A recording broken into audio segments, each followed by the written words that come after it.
All right. Hello, everyone. Good morning, church.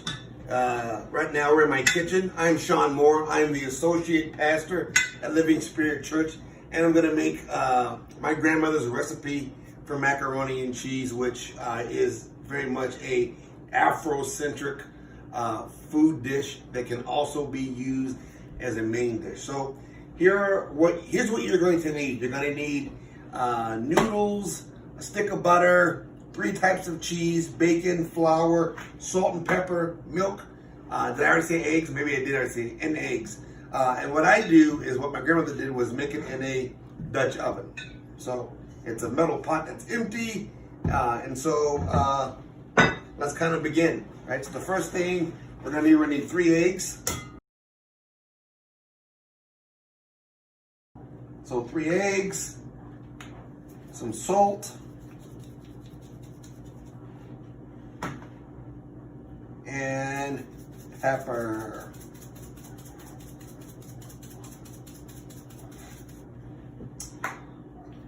Then I come in here, half a cup of flour. There we go.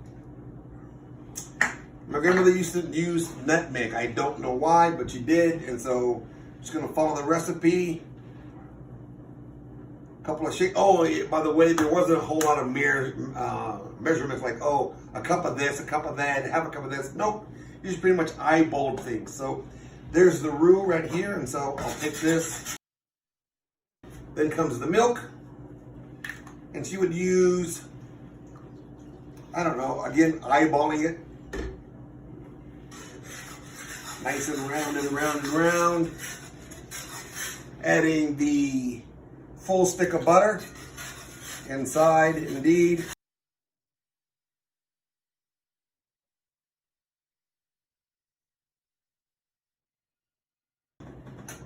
And full box of noodles, raw. This is I'd say a boilless or not cooked the noodles separate, so it all gets mixed in together. And so you take your favorite noodles, and these are ziti. Whole entire box goes in, raw, uncooked.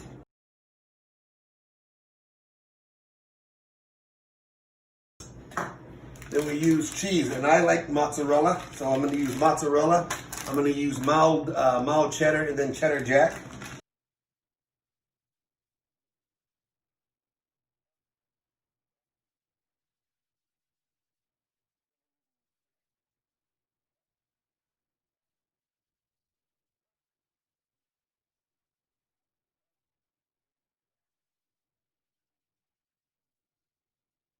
There we go. And then I like to add bacon to my grandmother's recipe.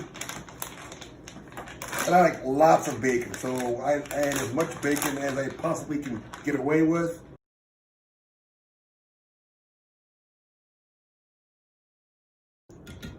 You can take a look inside of there. And it would always look like that. Then she would take and she'd add milk until it got layered off.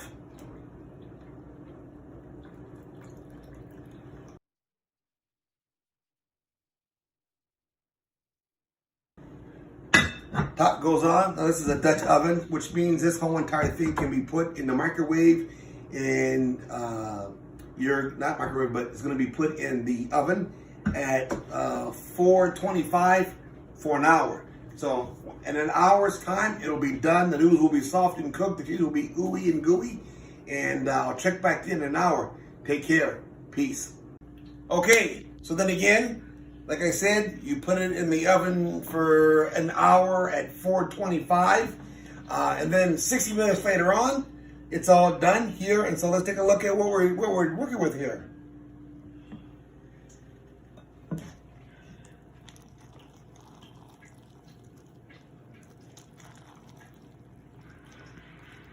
Nice, cheesy, gooey, baked macaroni and cheese.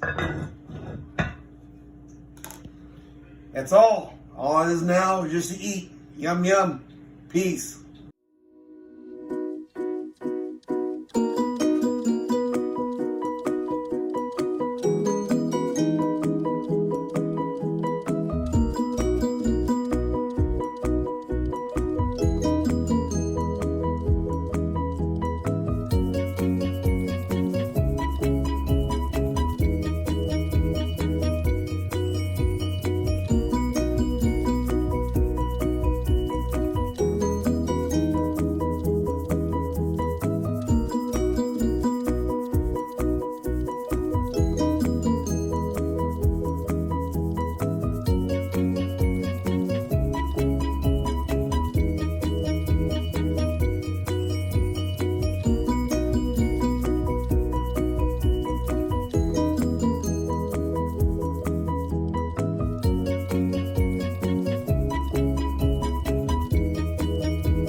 everyone.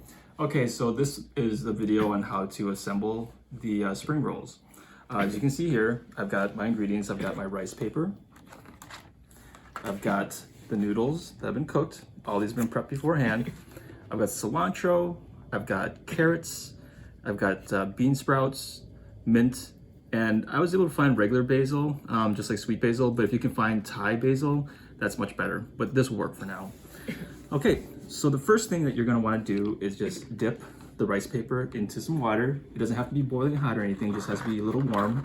And you don't have to leave it in there for that long. Just get it one good coating of water, and that should do. Okay. And so you set it on the board or wherever you're doing it. A little more water if it's not enough. And you just put your ingredients together. I usually start with the noodles. So we'll take some noodles, and you can put as much or as little as you want, but the more you put, the harder it is to roll, the bigger the roll will be. So keep that in mind. Just spread it nice and evenly across. There you go. Okay, the noodles, and then you can go with whatever you want. Now, also, I have to tell you that if you want to put meat into this, that's fine as well. I'm doing a vegetarian one, but you can put pork or shrimp are the two more popular ones to put in. For shrimp, obviously you want it cooked before you put it in there. Just putting that out there. And for pork, what you want to do is just cut it into thinner strips once you've cooked it. And you can cook it however you want. You can grill it, you can fry it, you can bake it. As long as it's cooked all the way through, it's fine. Okay, so here's the noodles. And I'm gonna do some cilantro.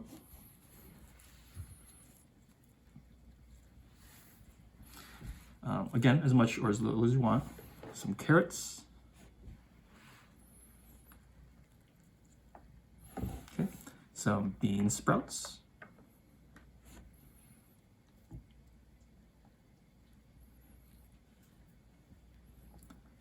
Some mint. I like a lot of mint. It's the underrated part of it. Mint actually gives it a really good flavor. And finally with some basil. Okay, now you can fold the ends in and fold it over if you want. I like to keep them open. That's always how I learned when I was a kid. So you want to take the end of it, put it over, and just start rolling it up. Keep it nice and tight, but not too tight, otherwise it'll break. Okay, and it'll take some practice. You know, I've had some years doing this. So keep rolling it until it's done. And there you have it, a spring roll. And then you can dip this into any number of sauces. I've got a couple of it included with the recipe, so make it ahead of time. Then you can, pour yourself a little thing of it and dip this in there, and it should be delicious. And that's how you assemble a spring roll.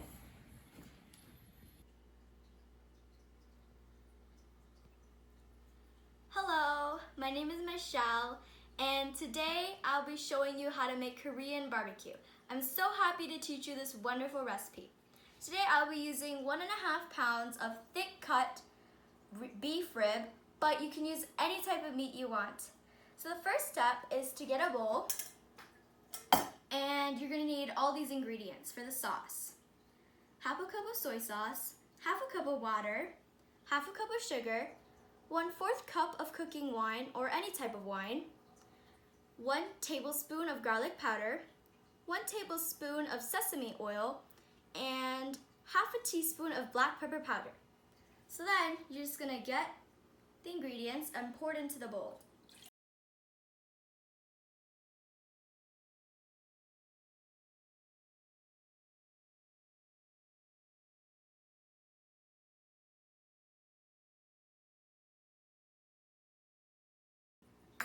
So once you've got all the ingredients inside the bowl, you're gonna need a whisk, and you have to mix very thoroughly for the sauce to work.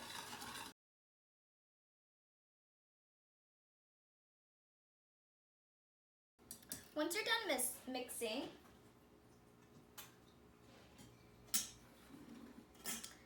you're gonna need a container like this, but you can use a Ziploc bag if you prefer. So the method I'm gonna do today is kind of layering the sauce and the meat together, pouring first the sauce, then the meat, then the sauce, and etc. But you can always use a Ziploc bag and just put in the meat and then pour in the sauce, zip the Ziploc bag, and then shake it, and then you're done. So If you're doing this method, you're just gonna need a little spoon, and all you gotta do is kind of pour in the sauce little by little. Not too much, but not too little.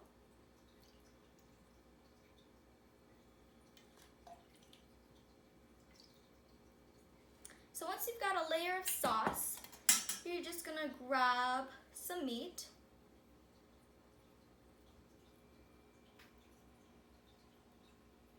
It might not fit inside your container, but kind of like this.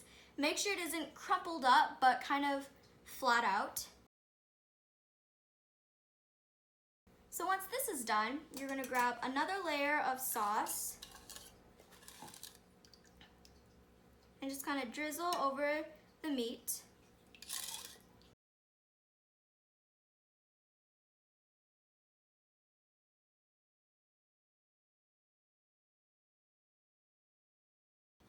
So if you've got any sauce left, you can always put it in the refrigerator, use it for next time if you want to make this again.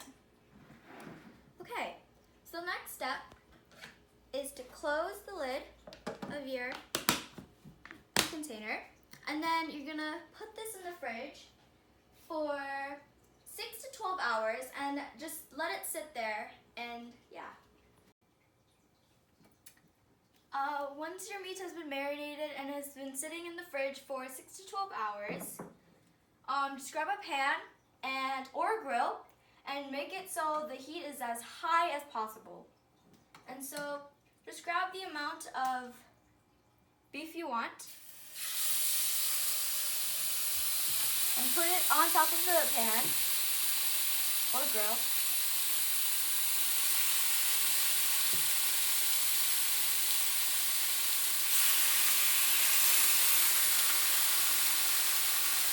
Once you're finished cooking the meat, you can pair it with bread or rice. Thanks for watching. I hope you enjoyed this video. Bye!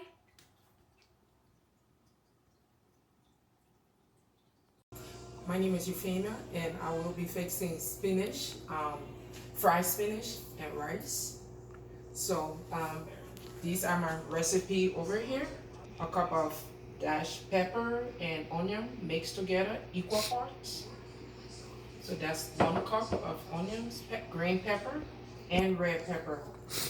And then 9 ounces of a pack of spinach. And I'm gonna be fixing 4 packs of them. Roastery chicken from Cup Foods. So that's the easier way. Sometimes you fry the chicken, like when the chicken is fresh. But I like to go the easier way, so I just get one of these from Cups. Smoked neck bones is also at Cups. So what I do, I boil it first for 20 minutes and just waste the water. Then I cut it into little pieces. Black pepper. And these are called Nike cubes. You can find these at any Asian store. And I'm going to be using 4 of these because I'm using 4 packs of spinach. And these are all 9 ounce per box. Okay, now I'm going to pour the 1.5 cups of oil in a pot. And I'm going to let it get hot for like about 5 minutes. So this is the cup of cut up pepper and onions, red and green bell pepper. So I'm going to fry this first.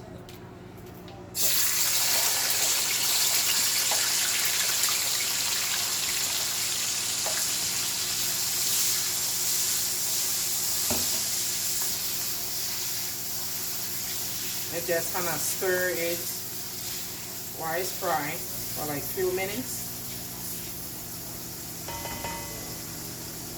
And while it's frying, I put one of my Maggi cubes.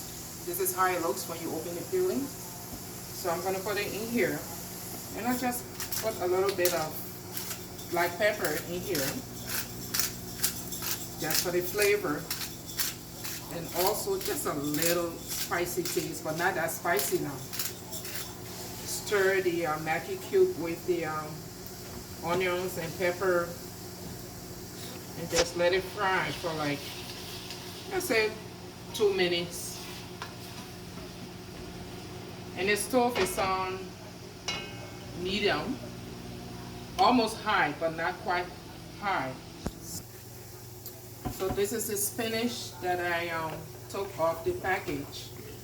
It's kind of still frozen. Sometimes you can defrost it, let it sit for like maybe an hour or two for it to defrost.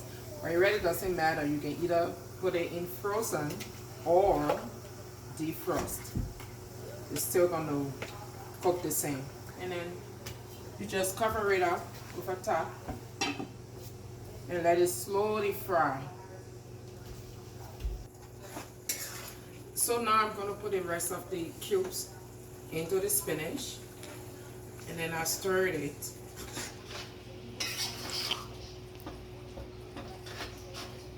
Because it's going to melt down as they boil or fry in the spinach. And then, because all of the frozen spinach is all melted down now, I can put in the smoked leg bone. As you can see, I cut it up in little pieces. I also have some chili pepper, but this is optional. So I just did just a little bit, just for that spice, and put it in. Or you don't have to put hot pepper in if you don't want to. It's totally optional. But Liberians like to put a little bit of pepper in their food. Some put a lot, some put a little, but I like to put just a little bit. So I just gonna let this, cover it up again and let it boil down. So also make sure to add a little bit of oregano in there. It gives it a very nice flavor. Just a little bit, and that's enough.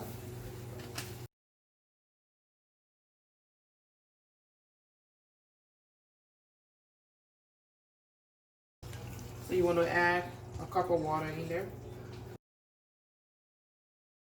And you still want to have it boil down. Again, your spinach been boiling for like 20 minutes now. And so I'm about to put the chicken in. So as you can see, I cut the chicken up into little pieces. And depends on whether you want to put the entire chicken in or you want to put half of the chicken or more than half. But with the amount of spinach that we have in here, I prefer to put, let me see here. And there's no rule against how much meat or chicken you can put in your spinach. Depends on how you want it.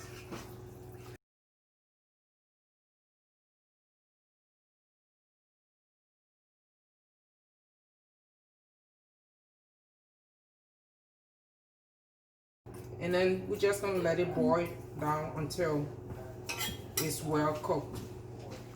So now you have to keep stirring it for about every maybe 5 minutes. You come and you stir it so that you don't have it burn. You also want to make sure that it tastes according to how you want it to taste. So you can take a little bit, blow it first, and then you can taste it. It tastes good. So it's almost ready. So I'm just going to cover it up again and wait for 5 minutes. I'm going to cut the stove off. So total time was 1 hour. And it's all ready. Bon appetit.